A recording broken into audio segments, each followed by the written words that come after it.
or they haven't ever seen played at this high of a level before. And it's really only the very best in the world that have the memory of all of those different strategies to be able to draw on and to be able to handle it.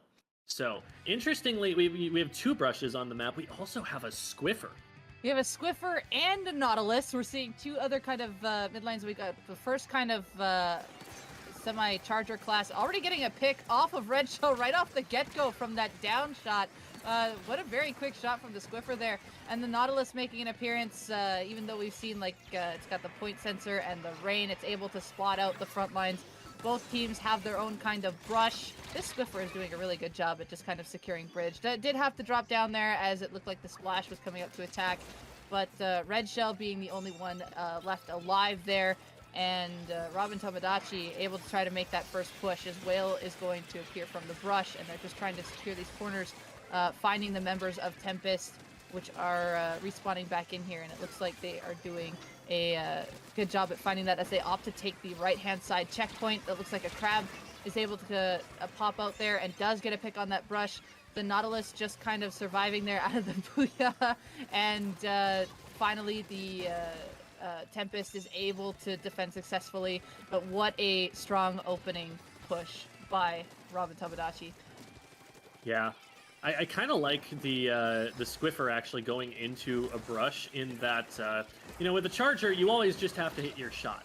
Other weapons can maybe try and paint a weapon's feet and get it to slow down, but that doesn't work against a brush.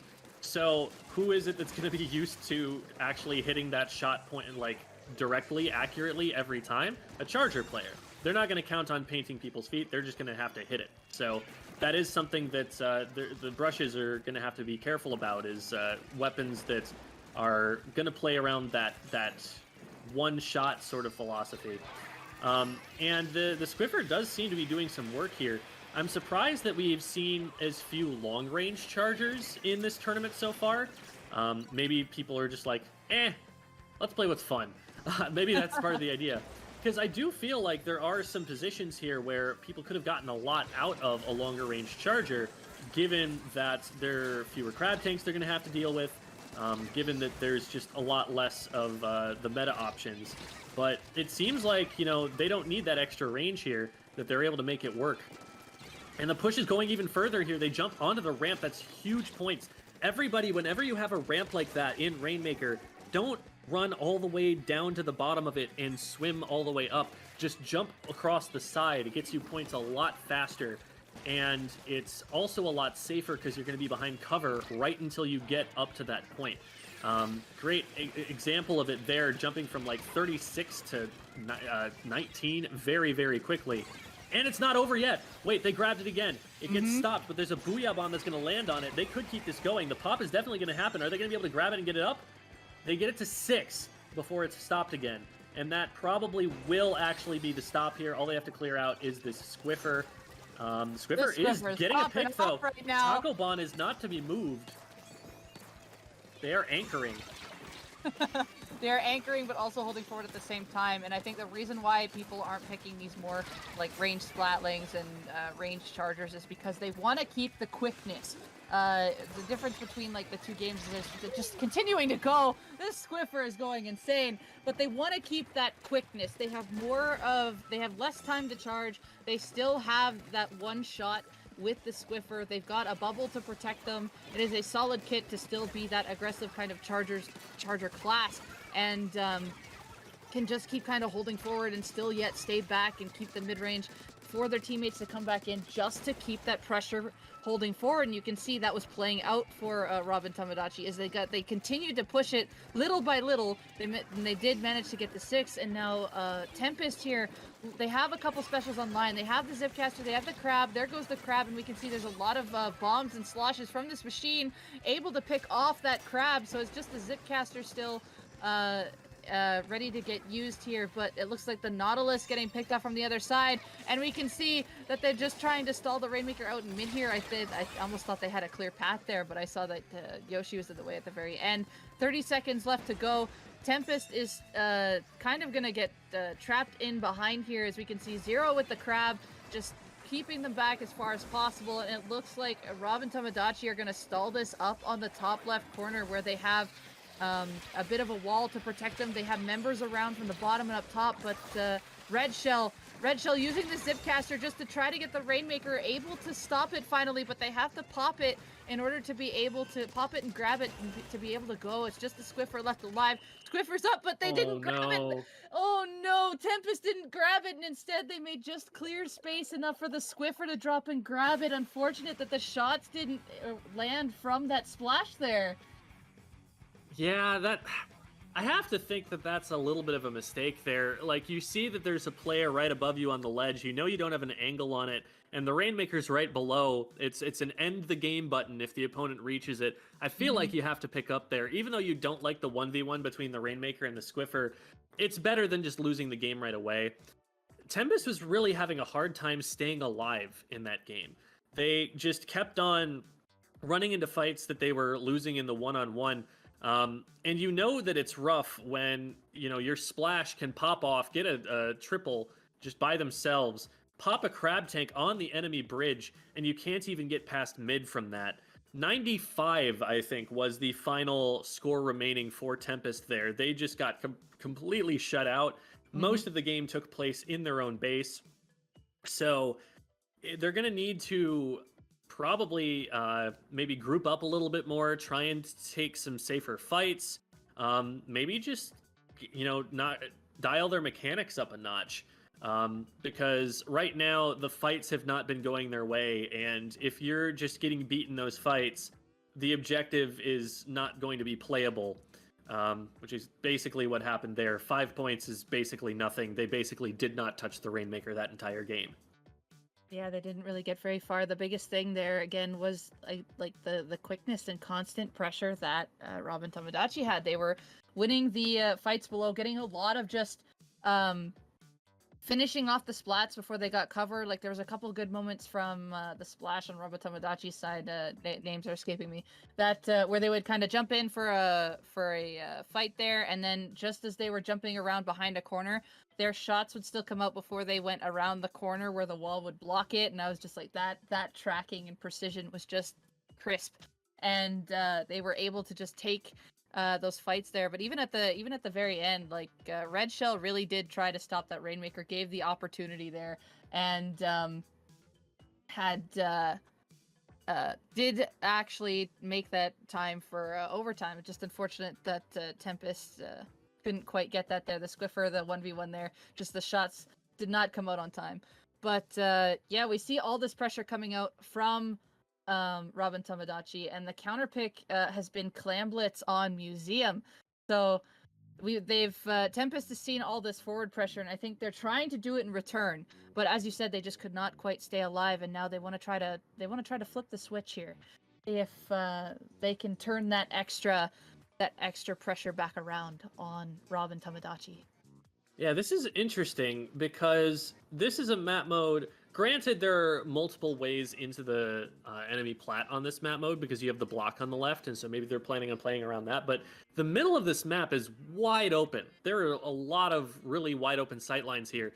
I feel like that suits the comp that we saw from Robbe and Tomodachi a little bit more than something like an Octobrush.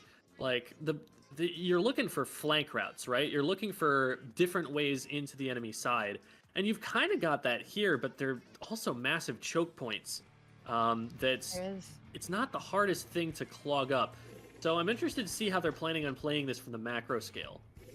I can see these teams, as a lot of high-level teams do, a lot of them just immediately initiate off that top right. We saw right off the drop that 2 members of Robbe and Tomodachi make that basically 3, already focusing on that right-hand side, as Red Shell did the same for the other team. We see the Brush trying to go to and get a pick, but Yoshi able to get one there, but does have to jump back, as it looks like the Stamper followed up through, but Red Shell able to pick off the Stamper in return. But Robbe and Tomodachi able to secure that right side first before Red Shell could on the other side. They were doing similar strategies, and Robbe and Tomodachi here just securing the spot. Whale being put out by the brush. And I loved how they used that whale, popped the whale and ran away, and yet still applying damage with the whale, made it safe for them. They stayed alive. Just, but the very good stop by Henry here, as the brush just wasn't able to get close enough to get the score in, as they were forced to go off down the ledge. But they tried to do it again, but missed the one. They were able to get the second clam in though, but this pressure is still going strong from Robbe and Tomodachi. Yeah, the score may not be huge here, but the map control from Robbe and Tomodachi here is very convincing to me.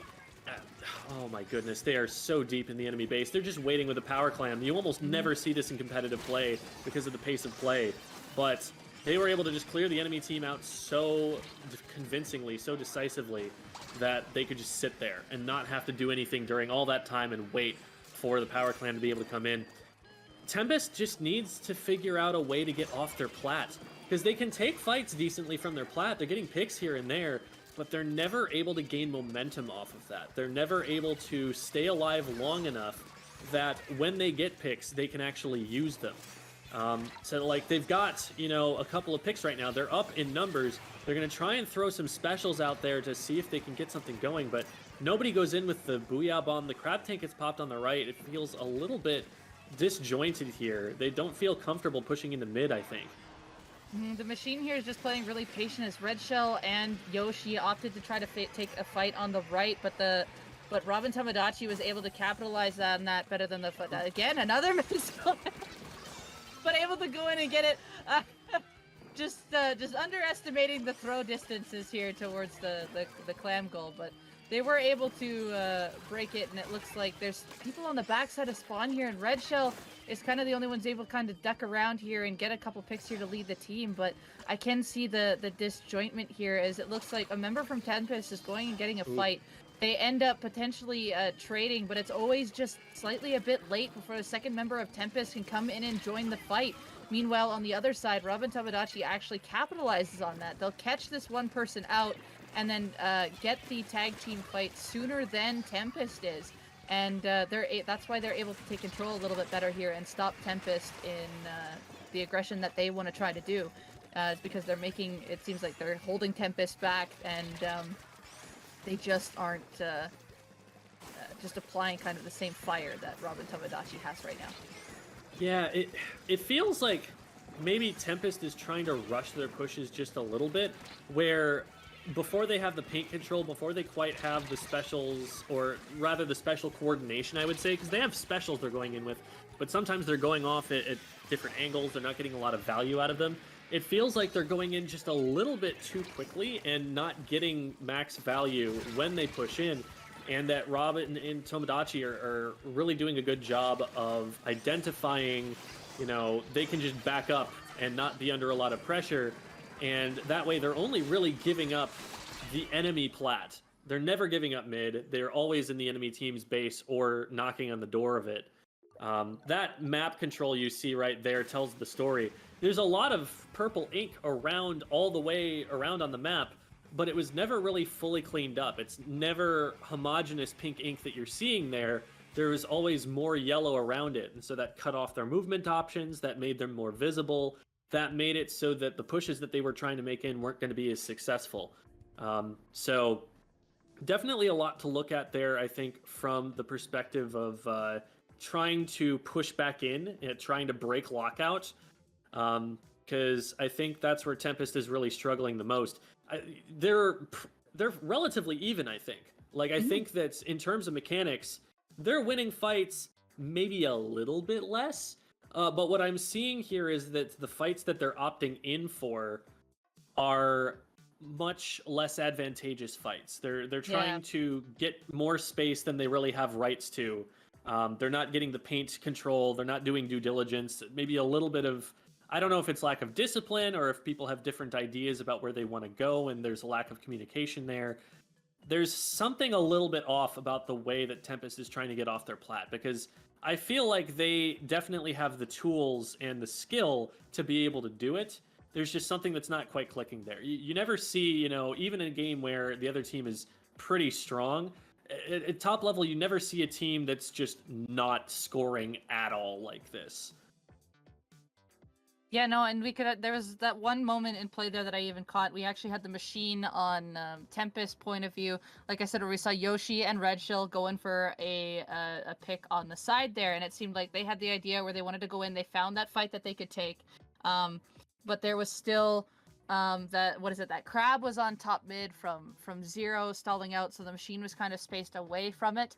But they didn't opt to like go down underneath to help throw fizzies or over towards that fight to help just give some kind of little extra pressure. And I think one other member was still spawning back in or was still coming back over the plat there. But in return, the two front lines there from Tempest, Red Shell, and Yoshi are definitely committing to the front fights, and it seems like there's still a little bit of a, I want to say like a slight delay of reaction, or just Robbe and Tomodachi is spacing out the team well enough so that they can't actually team fight. Tempest can't team fight against Robbe and Tomodachi. Instead, they're putting Tempest into where Robbe and Tomodachi has the advantageous in like 3 to 4v2. Is what I'm finding. They're just kind of spacing them out, and just they can't really find that connection to stay together to keep that team fight live. Mm-hmm. If you keep the team split up, you manage to isolate some members of the other team. That's always going to go well for you. Tempest breaking out a bit of a different comp here, pulling out a mini now and a tri-slosher. So we'll see what it is that they have planned for this. A couple of separate fights going on across the map. Red Shell just gets picked on the left side stacks there. But a pick does go down on the other side, 3v3. Another Zimmy representation. We saw that Drifty on the first game actually went Nautilus, but the Squiffer returning here. Oh, that is a wipe. Tempest managed to get a wipe here, speaking of which, and now it looks like they're going to control the side. But as I was saying, Zimmy being picked here instead of the Nautilus to go with the bubble and bubble. I think they kind of read that the Squiffer might return on this map, which I think they read really well. Crab doing a really good job here, able to get a pick, but Robbe and Tomodachi there with their own counter crab and actually being able to break it. We can see Flicks going around on that side corner. Yoshi and Red Shell, there we go. They are working together here to try to secure that top side. Red Shell unfortunately going down. We see the Squiffer just kind of going around. Yoshi just making some moves around this wall here, using it to the advantage and just using that cover, staying alive, able to get Drifty back into play, but not for long. Drifty does go back down on tower. Red Shell trying to move in a little bit. Able to get a pick there. Enry trying to go in as well, also goes down. And Tempest finally showing off some extra pressure there, getting that initial wipe, and they're not done yet. Here they go. Tempest is still controlling this corner and is actually giving Robbe and Tomodachi a really hard time here. Good Zipcaster here by Red Shell to delay. Unfortunately, couldn't get that pick on the Squiffer that they wanted, and does go down in return. But finally, we are able to see what Tempest wants to accomplish here.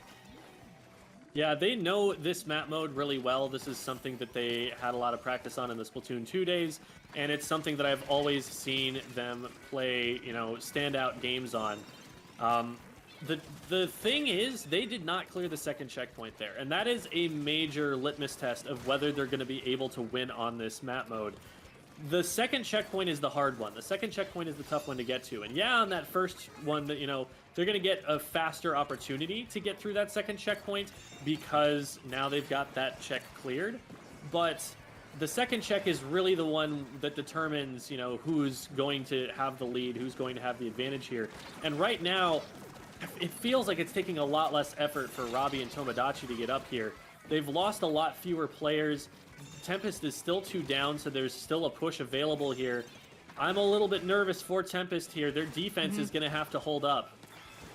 It's kind of getting buckled down here in a stagger, because you can see Tempest is it's been a bit here when I've seen all 4 of them alive at the same time. They're just kind of getting staggered as well, but they're finally starting to get some trades on Robbe and Tomodachi. There's still 2 specials that Robbe and Tomodachi have to keep aggression on this top corner, which I know they want. It looks like we're just Sharky waiting for an opportunity. Of course, we don't get too much paint there, but the Splash trying to get that pick, unfortunately didn't. Oh, never mind. No, they did get it. There we go. Nice burst bomb. Burst bomb power. Tempest able to finally defend.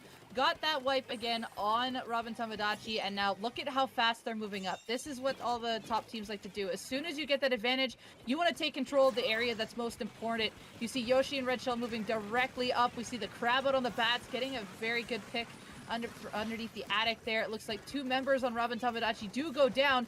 Tempest back in control here. Yoshi has the bats, but it looks like someone came around on tower, but they did manage to pick the one off tower, but all of them turn around to go back to tower, making Yoshi not being able to be in that prime spot anymore. Red Shell trying to get the pick on this shooter here, unable to get it, and it's just Red Shell, and that is a reverse wipeout there. And what a flank. I didn't see who did the flank, but as soon as the one on tower went down, it just distracted the two frontliners and then just made it so Yoshi or Red Shell couldn't quite keep up the front on top. So it actually made an opportunity for Robbe and Tomodachi to come back down and secure their bats for themselves. And it just kind of reverse played here. And we can see that the fight's going back on Tempest's right-hand side. Yeah, it's a real pity because, you know, you're getting Yoshi on that Splash-O-Matic up into this absolutely ideal position for them to have a crab tank in, one of these powerful lockout positions. They're getting up there and then realizing, wait, where's my team? Where's the tower? What happened? You know, they're painting so frantically to get these crab tanks, and they're spending so much time getting those. So when you see one of those high-value, very important, highly prioritized specials not being able to get value, that's a huge, huge problem for Tempest. So that flank was a really big deal for them. Something is going on the left stacks here that is distracting Robbe and Tomodachi from being able to stay there. But 3 down on Tempest, the wipeout, that is going to be the game.